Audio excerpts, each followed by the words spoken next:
Hello दोस्तों, नमस्कार। उन्मुक्त स्टडी सेंटर में आप सभी का स्वागत है। आज हम लोग भूगोल एवं राज्य व्यवस्था का प्रैक्टिस सेट नंबर 2 सॉल्व करेंगे, जो आपके आगामी परीक्षा के लिए बहुत ही महत्वपूर्ण प्रश्न है। यदि आप हमारे चैनल पर नए हैं तो हमारे चैनल को शेयर और सब्सक्राइब करना मत भूलिएगा। आइए हम देखते हैं आज का पहला प्रश्न। आज का पहला प्रश्न है, निम्नलिखित में किस एक राज्य में सुइल नदी परियोजना स्थित है? तो इसका सही उत्तर हो जाएगा डी, हिमाचल प्रदेश में। इस प्रश्न की व्याख्या देख लेते हैं। सुइल नदी परियोजना हिमाचल प्रदेश में स्थित है। यह एक हाइड्रो इलेक्ट्रिक शक्ति परियोजना है। ठीक है। अगला हमारा प्रश्न है, जंगली गधों का अभ्यारण्य कहाँ है? तो इसका सही उत्तर हो जाएगा सी, गुजरात में है। इस प्रश्न की व्याख्या देख लेते हैं हम। जंगली गधों का अभ्यारण्य गुजरात राज्य के कच्छ के रण में स्थित है। भारत का यह सबसे बड़ा वन्य जीव अभ्यारण्य है, जिसकी स्थापना 1972 ईस्वी में हुई थी। अगला हमारा प्रश्न है, बहुत ही महत्वपूर्ण प्रश्न है। आइए देखते हैं। राष्ट्रीय बिजी मसाला अनुसंधान केंद्र स्थित है। तो इसका सही उत्तर हो जाएगा ए, डुमाड़ा अजमेर में। डुमाड़ा अजमेर में राष्ट्रीय बिजी मसाला अनुसंधान केंद्र स्थित है। अगला हमारा प्रश्न है, भारत के किस महानगर में वार्षिक प्रति व्यक्ति सर्वाधिक ठोस अपशिष्ट उत्पन्न होता है? तो इसका सही उत्तर हो जाएगा सी, दिल्ली में। इस प्रश्न की व्याख्या देख लेते हैं। फिक्की द्वारा कराए गए एक सर्वेक्षण के अनुसार दिल्ली में प्रतिदिन लगभग 7,000 मीट्रिक टन ठोस अपशिष्ट उत्पन्न करता है, जो कि भारत के अन्य महानगरों की तुलना में सर्वाधिक है। अगला हमारा प्रश्न है, भारत में निम्नलिखित में से किस राज्य में सर्वाधिक ग्रामीण साक्षरता पाई जाती है? तो इसका सही उत्तर हो जाएगा सी, गोवा में। इस प्रश्न की व्याख्या देख लेते हैं। गोवा राज्य की ग्रामीण साक्षरता 79.6% है, जो मणिपुर, महाराष्ट्र, गुजरात से ज़्यादा है।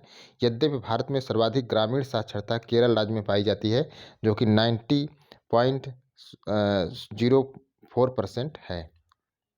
अगला हमारा प्रश्न है, झूमिंग करते हैं? तो इसका सही उत्तर हो जाएगा बी, खांसी। खांसी के लोग जो हैं, जनजाति लोग हैं, ये झूमिंग करते हैं।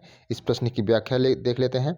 उत्तर पूर्वी राज्य मेघालय में निवास करने वाले खांसी जनजाति झूमिंग खेती करती है। झूमिंग खेती एक प्रकार की स्थानांतरित खेती है, जिसमें फसल काटने के बाद खेती में आग लगा दी जाती है। अगला हमारा प्रश्न है, निम्नलिखित झीलों में से किसको अभी हाल में राष्ट्रीय झील संरक्षण परियोजना के अंतर्गत सम्मिलित किया गया है? तो इसका सही उत्तर हो जाएगा ए, भीमताल। ठीक है। इस प्रश्न की व्याख्या देख लेते हैं। केंद्रीय वन एवं पर्यावरण मंत्रालय ने जून 2001 में राष्ट्रीय झील संरक्षण परियोजना की शुरुआत केंद्र प्रायोजित योजना के रूप में की थी। इस परियोजना में जो है 2009 में जो है भीमताल को शामिल किया गया था, जबकि ऊटी झील इससे पहले इस परियोजना का एक भाग है। अगला हमारा प्रश्न है, यदि अरुणाचल प्रदेश में त्रिप में सूर्योदय 5 बजे प्रातः पर होता है, तो गुजरात में कांडला में सूर्योदय किस समय पर होगा? तो इसका सही उत्तर हो जाएगा सी, लगभग 7 बजे। ठीक है। देशांतर स्थिति के अनुरूप तिरप और कांडला में सूर्योदय के समय में 2 घंटे का अंतर होता है। अगला हमारा प्रश्न है, निम्न में से कौन सी नदी रिफ्ट घाटी से होकर बहती है? तो इसका सही उत्तर हो जाएगा सी, नर्मदा घाटी में। आइए हम इस प्रश्न की व्याख्या देख लेते हैं। नर्मदा और ताप्ती नदियां रिफ्ट घाटी से होकर बहती हैं, दोनों अरब सागर में गिरती हैं। अगला हमारा प्रश्न है, किस मृदा को कम सिंचाई की आवश्यकता होती है, क्योंकि वह मृदा नमी को रोक रखती है? तो इस प्रश्न का उत्तर हो जाएगा बी, काली मृदा। काली मृदा जो है सिंचाई की कम आवश्यकता होती है, वह मृदा में नमी को रोक कर रखती है। इस प्रश्न की व्याख्या देख लेते हैं। काली मृदा में तीव्र जल धारण क्षमता पाई जाती है। इसमें सिंचाई की कम आवश्यकता होती है। यह मिट्टी भीगने पर चिपचिपी हो जाती है।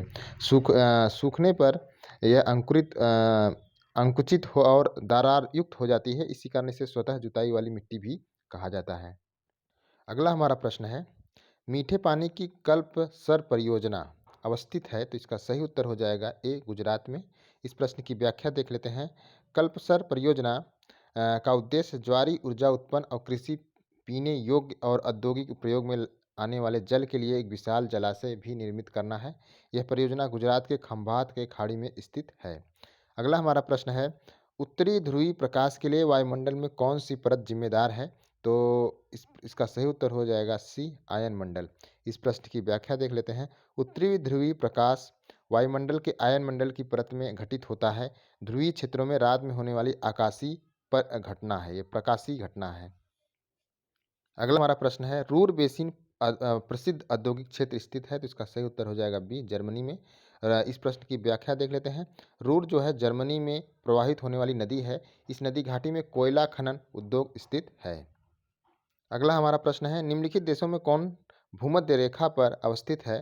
तो इसका सही उत्तर हो जाएगा बी सी। कोलंबिया और केन्या जो है यह भूमध्य रेखा पर स्थित है।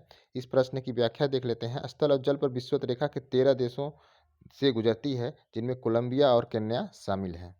अगला हमारा प्रश्न है, निम्नलिखित में से पूर्वी द्वीप समूह का कौन सा द्वीप 3 देशों में विभाजित है? तो इसका सही उत्तर हो जाएगा बोर्निया। इस प्रश्न की व्याख्या देख लेते हैं। बोर्निया विश्व का तीसरा सबसे बड़ा द्वीप है। ऑस्ट्रेलिया के उत्तर में स्थित यह द्वीप राजनीतिक रूप से 3 देशों इंडोनेशिया, मलेशिया, जुनेई में विभाजित है। अगला हमारा प्रश्न है, 90 अंश पूर्वी कटक अवस्थित है। तो इसका सही उत्तर हो जाएगा बी, भारतीय महासागर में। इस प्रश्न की व्याख्या देख लेते हैं। 90 पूर्वी कटक एक काल प्रगतिशील समुद्री पर्वत रेखी श्रृंखला है जो भारतीय महासागर में स्थित है। अगला हमारा प्रश्न है, सूची 1 को सूची 2 में मिलाना है। ठीक है, देखिए एटना जो है आपका सिसिली में है, विसुवियस जो है आपका इटली में है, एरिबस जो है राजद्वीप में है, कैटोपैक्सी जो है इक्वेडोर में है।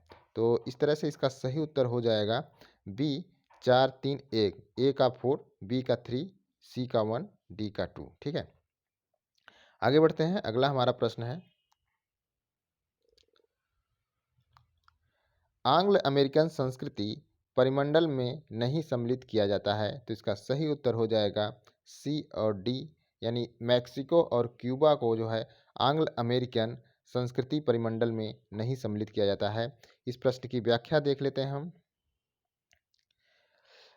मैक्सिको और क्यूबा आंग्ल अमेरिकन संस्कृति परिमंडल में नहीं आते हैं। एक ऐसा भौगोलिक प्रदेश जहां समरूप सांस्कृतिक विशेषता वाले लोग निवास करते हैं सांस्कृतिक प्रदेश कहलाता है। सांस्कृतिक प्रदेश के निर्धारण का कार्य धर्म, भाषा, प्रजाति, गुण, वेशभूषा इत्यादि के आधार पर किया जाता है। ब्राक एवं वेब ने धर्म को सांस्कृतिक प्रदेश के निर्धारण का सर्वाधिक महत्वपूर्ण आधार माना है। इन्होंने विश्व के 4 बृहद और लघु सांस्कृतिक प्रदेशों में विभाजित किया है।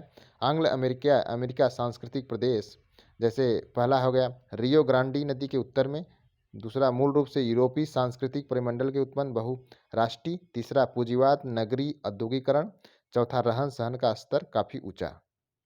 अगला हमारा प्रश्न है, भारत के किस प्रांत में सर्वप्रथम साम्यवादी सरकार की स्थापना हुई थी? तो इसका सही उत्तर हो जाएगा सी, केरल में।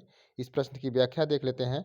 1957 ईस्वी में केरल में भारत के प्रथम साम्यवादी सरकार की स्थापना हुई थी और EMS नंबूदरीपाद के नेतृत्व में यह स्थापित हुई थी। अगला हमारा प्रश्न है, निम्नलिखित में कौन एक रिट न्यायालय में कार्रवाई लंबित होने की दशा में लागू की जाती है? तो इसका सही उत्तर हो जाएगा सी, प्रतिषेध प्रोहिबिशन। इस प्रश्न की व्याख्या देख लेते हैं। प्रतिषेध रिट न्यायालय में कार्रवाई लंबित होने की दशा में लागू की जाती है उत्प्रेषण न्यायालयी कार्रवाई के पश्चात। ठीक है, उत्प्रेषण जो है न्यायालयी कार्रवाई के पश्चात लागू होता है, लेकिन न्यायालय में जब कार्रवाई लंबित हो तो उसके समय प्रतिषेध जो है रिट दायर की जाती है। अगला हमारा प्रश्न है,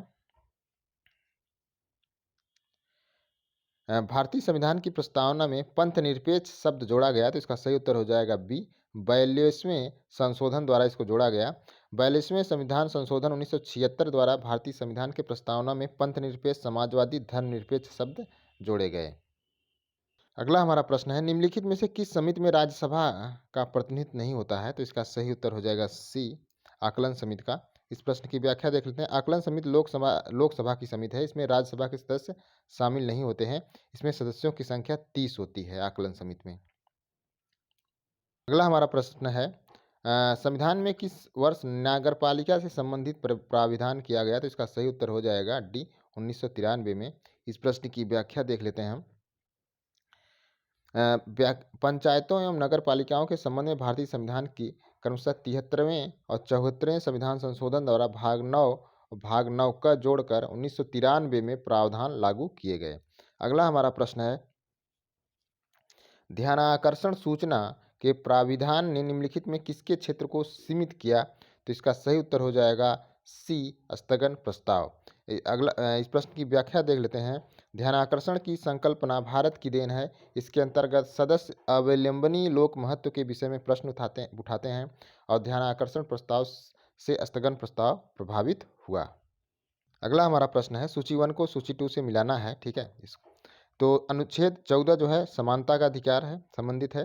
अनुच्छेद 36 जो है नीति निदेशक तत्व से जुड़ा हुआ है। अनुच्छेद 74 जो है मंत्रिपरिषद से जुड़ा हुआ है। अनुच्छेद 368 जो है संविधान संशोधन प्रक्रिया से जुड़ा हुआ है। ठीक है, इस तरह इसका सही उत्तर डी हो जाएगा। आगे बढ़ते हैं, अगला हमारा प्रश्न है निम्नलिखित राज्यों का सृजन 1960 के बाद हुआ, इन्हें उनके गठन के आरोही क्रमानुसार व्यवस्थित करिए और अपना उत्तर दिए गए कूट की सहायता से चुनिए। देखिए, इनका हमको क्रम बताना है। देखिए, हरियाणा, इसका हम व्याख्या ही लेते हैं डायरेक्ट। हरियाणा राज्य का गठन जो हुआ था 1966 में हुआ था। नागालैंड राज्य का गठन हुआ था 1963 में हुआ था। सिक्किम राज्य का गठन जो हुआ था 1975 में हुआ था। मेघालय राज्य का जो गठन हुआ था 1971 में हुआ था। तो दोस्तों, आज का ये हमारा प्रैक्टिस सेट था। इसमें भूगोल और राज्य व्यवस्था संबंधी प्रश्न थे। कैसा लगा आप कमेंट करके जरूर बताइएगा और वीडियो को शेयर और सब्सक्राइब करना मत भूलिएगा। Thank you.